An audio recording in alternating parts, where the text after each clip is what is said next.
Students, 6th class एक बार फिर से स्वागत है आप सब लोगों का आपकी साइंस क्लास में। और चलिए विज्ञान विषय में पाठ 6 को आगे बढ़ाते हैं बच्चों। शरीर में गति आपका पाठ है। शरीर में गति में हम बहुत कुछ पढ़ चुके हैं, थोड़ा सा लंबा पाठ है ये, और मैंने आपको काफ़ी सारे टॉपिक पढ़ा दिए हैं कि किस तरह से गति होती है, किस तरह हलचल जो है शरीर के, हम लोग स्थिर बैठे रहते हैं तो भी गति होती है। वो गति कैसे होती है, हमारे शरीर को आकार आकृति कौन प्रदान करता है, ठीक है।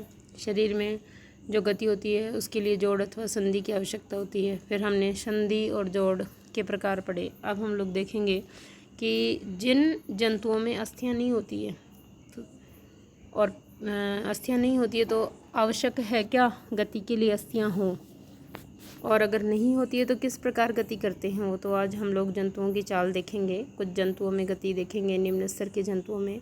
सबसे पहले देखिए केंचुआ। केंचुए के बारे में आप सब जानते हो, सबने देख रखा है। क्रियाकलाप 5 है। बगीचे में चलते हुए एक केंचुए का निरीक्षण कीजिए। बगीचे में चलते हुए केंचुए को देखिए आप, इसे पकड़कर एक शाही सोख या फिल्टर पेपर पर रखिए। इसकी गति का परीक्षण कीजिए। चित्र 8.18 में देखेंगे हम लोग नीचे। इसके पश्चात केंचुए को एक कांच की पट्टी, टुकड़े, टाइल अथवा किसी चिकनी सतह पर रखिए। चिकनी सतह पर रखने का मतलब है केंचुआ किस प्रकार से चलता है वो हम लोग देखना चाहते हैं। क्या सतह का इस पर कोई फ़र्क पड़ता है, तथा इसकी गति का परीक्षण कीजिए। क्या यह गति पेपर पर केंचुए की गति से भिन्न है, क्योंकि पेपर जो था वो खुरदरी सतह थी और ये कांच की पट्टी है वो बहुत चिकनी है, स्मूथ सतह है। तो क्या दोनों पे अलग अलग तरीके से चलता है केंचुआ, या उसकी गति में कोई फ़र्क आता है। इसलिए हमने पहले केंचुए को फिल्टर पेपर पे रखा और उसके बाद हमने कांच की पट्टी या स्लाइड पे रखा। क्या यह गति पेपर पर केंचुए की गति से भिन्न है। ऊपर की दो सतहों में से किस पर केंचुआ आसानी से चल सकता है, देखिए आप इस तरह से देखेंगे आप, ठीक है। ये केंचुआ है, केंचुए का चित्र है बच्चों। ये केंचुआ आपने वैसे भी देखा होगा अपने आसपास भी। तो केंचुए की गति देखिए आप।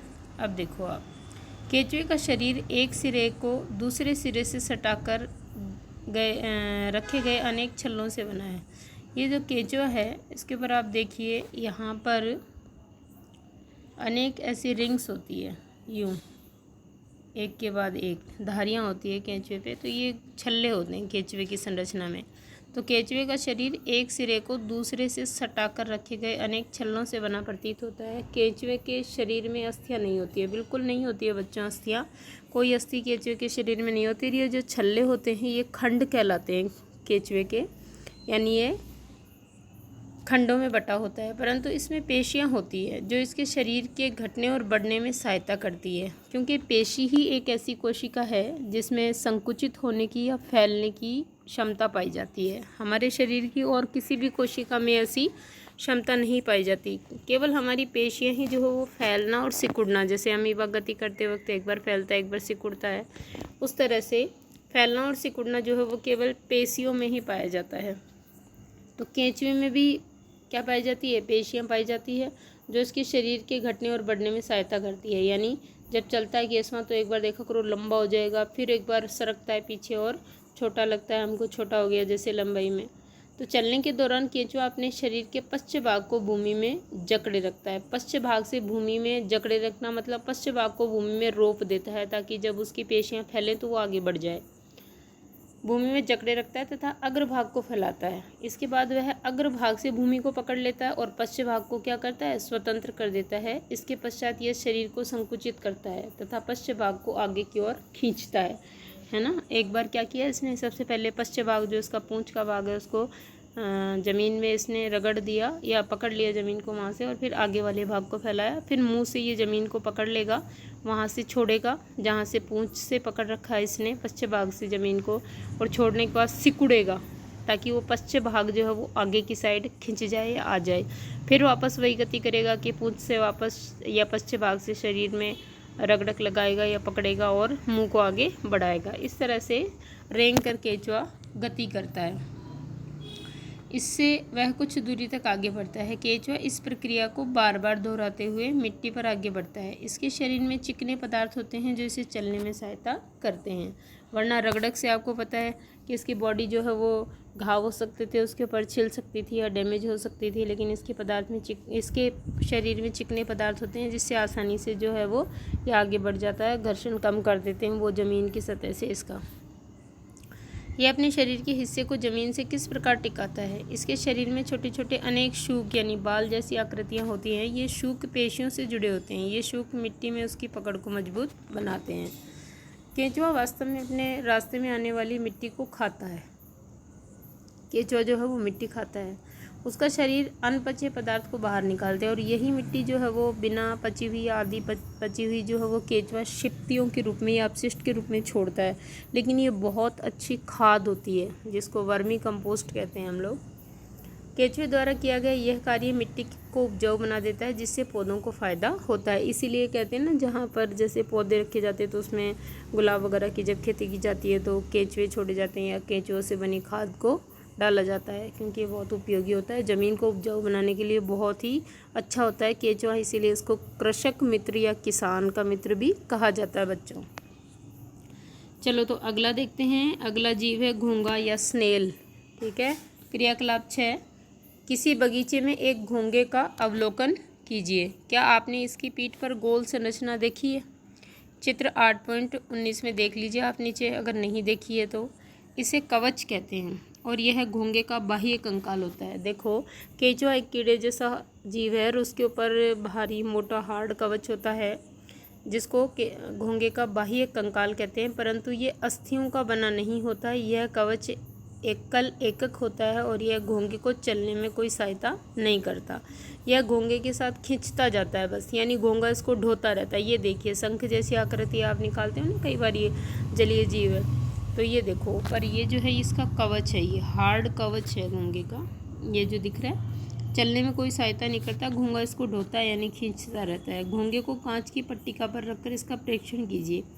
जब यह चलना प्रारंभ करे तो सावधानी से कांच की पट्टी को अपने हाथ से अपने सिर से ऊंचा उठाकर कांच के नीचे की ओर से उसके चलने के ढंग का परीक्षण कीजिए। ये स्नेल है, ये घोंघा है।